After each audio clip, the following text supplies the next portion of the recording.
नज़रों में कविता वह अभिव्यक्ति है जिसमें पाठक और श्रोता जो हमें सुन रहे हैं, पाठक जो हमें अखबारों में, मैगजीन्स में, पत्र पत्रिकाओं में या किताब में, मेरी 2 किताब आ चुकी है, एक गज़ल संग्रह और एक स्वामी विवेकानंद की जीवनी पर। तो उसमें जब भी हमें पढ़ रहे होते हैं या सुन रहे होते हैं तो उनके साथ में हमारे भाषा का जो स्तर है और हमारे शब्दों की जो बनावट है और हमारे अभिव्यक्ति को जो हम एक आकार देते हैं, उसमें वह अपने आप को जुड़ा हुआ महसूस करे, वह अपने आप को अलग ना समझे। एक रिक्शा चलाने वाला भी अपने आप को एक उस कवि से, जो कवि भले ही कार में घूमता हो, जी हाँ, लेकिन उससे अपने आप को जुड़ा हुआ महसूस करे। और एक पढ़ा लिखा कॉर्पोरेट व्यक्ति भी, भले ही वो कभी बहुत छोटा काम करता हो, कोई दैनिक कार्य करता हो, सर्विस सेक्टर में हो, उसको भी एक कॉर्पोरेटर को लगे कि नहीं, ये तो बहुत बड़ी बात कही है। तो मेरी नज़र में कविता ये है। दूसरा प्रश्न आप पूछ रहे हैं कि कविता क्या है या ये क्यों जरूरी है, कविता क्या करती है। देखिए, कविता ही जरूरी है, मैं आपको बताऊं, बाकी चीजें जरूरी बिल्कुल नहीं है। आखिर इस संसार में इतनी नदियां, इतने पर्वत, इतने झरने, इतने पेड़, इतने मनुष्य, इतना वनस्पति, इतने जीव जंतु, ये सब कैसे आए? यह सब विचारों का पदार्थीकरण है और विचार कविताओं से ही प्रकट होते हैं। मैं यह मानता हूं कि विधाता ने जब इस ब्रह्मांड की संरचना करने के विषय में सोचा था, तब उसने सबसे पहले कविता लिखी होगी। क्योंकि कोई भी विचार 2 रूप में हमारे सामने प्रकट होते हैं। पहला रूप तो उसका यह है कि वह पदार्थ के रूप में आपके सामने आ जाए। जैसे कि ये फ़ोन है, तो मेरा विचार आया कि एक फ़ोन बनाया जाए, ये साइज़ रहे, इसके भीतर ये फंक्शंस रहे, इतना वेट हो, इस टेम्परेचर पे काम कर सके, तमाम चीज़ें, और देश काल परिस्थिति के हिसाब से लोगों को उठाने में हल्का लगे, देखने में स्टाइलिश लगे। तो ये विचार आया, उसके बाद इसका पदार्थीकरण हुआ, ये फ़ोन है। दूसरा, कोई घटना घट जाती है, विचार आया, पहले विचार ही आता है। विचार आया कि आप जा रहे हैं, मेहमान रास्ते में मिल जाएंगे, कोई वो घर आएंगे, ये घटना है, पदार्थीकरण नहीं है, लेकिन ये विचारों का परिणाम है। तो कविता बहुत ज़रूरी है, और इसलिए ज़रूरी है ताकि पदार्थीकरण हो सके, विकास हो सके, मनुष्य नए आयाम तक पहुंच सके। अब आप ये पूछ रहे हैं कि कोई कवि कब और क्यों कविता लिखता है, या इसको ऐसे कह लीजिए कि मैं कविता कब और क्यों लिखता हूँ। तो देखिए, मैं यूँ बताऊँ आपको कि कोई कवि कविता तभी लिखता है जब उसके भीतर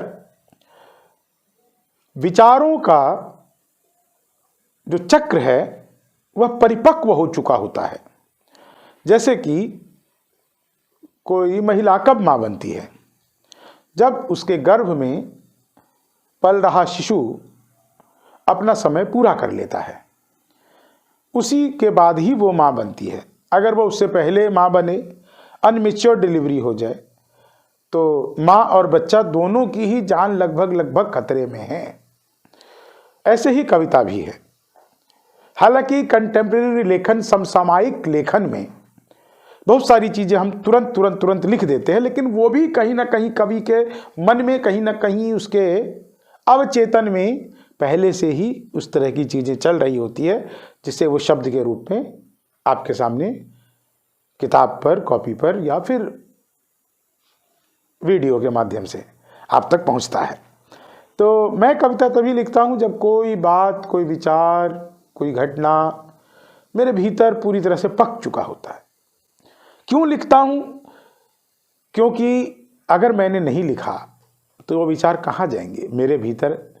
या तो वो मानसिक विक्षिप्तता, या वो कोई बीमारी, या कोई और तरह की दिमागी उलझने पैदा करेगा। क्योंकि अगर मान लीजिए मेरे भीतर कोई चीज़ है जैसे आप इसको दूसरे तरीके से देख सकते हैं, आप बार बार या दिन में एक बार वॉशरूम जाते हैं, क्यों? क्योंकि वो वेस्टेज एक तरह का है, लेकिन वो शरीर के अंदर था और उसे बाहर निकलना है। ऐसे ही कविता भीतर अगर आ गई है, भाव भीतर आ गए, तो उसका प्रागट्य कैसे हो? इसलिए कविता मेरे लिए जरूरी है और सबके लिए जरूरी है। एक अच्छी कविता क्या होती है? एक अच्छी कविता वही होती है जो आपके भीतर रस को जगा दे। दरअसल नवरस की जो बात कही गई है हमारे शास्त्रों में, हमारे तमाम ऋषि मुनियों ने, खासकर भरत ऋषि ने तो इस पर पूरा नाट्य शास्त्र लिखा है और रसों पर उन्होंने बहुत कुछ कहा है। रस ये कवि के भीतर नहीं होता, यह पाठक या श्रोता के भीतर होता है। इस रस को उजागर कवि करता है, लेकिन वो अपनी भावनाओं से, अपने शब्दों से करता है। एक अच्छी कविता वही है जो आपके रस को जागृत कर दे, पाठक के भीतर रस को पैदा कर दे। पाठक उस रस में इतना डूब जाए कि वह बाकी सब चीज दुनियादारी से अपने आप को एकांकी कर ले, एक अलग यात्रा पर चल चुके। एक कवि की क्या जिम्मेदारी है, ये सवाल आप पूछ रहे हैं। एक कवि की जिम्मेदारी ये है कि वो निरंतर कुछ न कुछ लिखता रहे। वो न केवल इतिहास के पात्रों पर भी कविता लिखे, बल्कि वह भविष्य की भी कल्पना करे। बल्कि मैं कहता हूं कि इतिहास के पात्रों पर एक पल को आप छोड़ भी सकते हैं, उस पर बहुत काम हो चुका। लेकिन भविष्य की कल्पना कौन करेगा? वो कवि ही कर सकता है। एक दार्शनिक जो भविष्य की कल्पना करता है, वो किस आधार पर करता है? उसको कवियों की आवश्यकता होती है, कविताओं की आवश्यकता होती है। एक वैज्ञानिक जो अपने शोध करता है, वो किस आधार पर करता है? वो कविता के आधार पर करता है। हमारे यहाँ पे रिसर्च होते हैं, मतलब कि जो चीज है उसको दोबारा से खोजना, उसको परिमार्जित रूप में सामने लाना। एक अच्छा कवि, एक अच्छी कविता वही है जो भविष्य के सपनों को साकार करने की दिशा में, भले ही कविता ललित कलाओं में सबसे सूक्ष्म कला मानी जाती है, लेकिन फिर भी यह मान के चलिए कि यह जो विधा है, इस विधा में असीम संभावनाएं हैं। और न केवल असीम संभावनाएं हैं, बल्कि यह संभावनाएं हमारे बेहतर भविष्य की ओर भी हमें ले जाती है।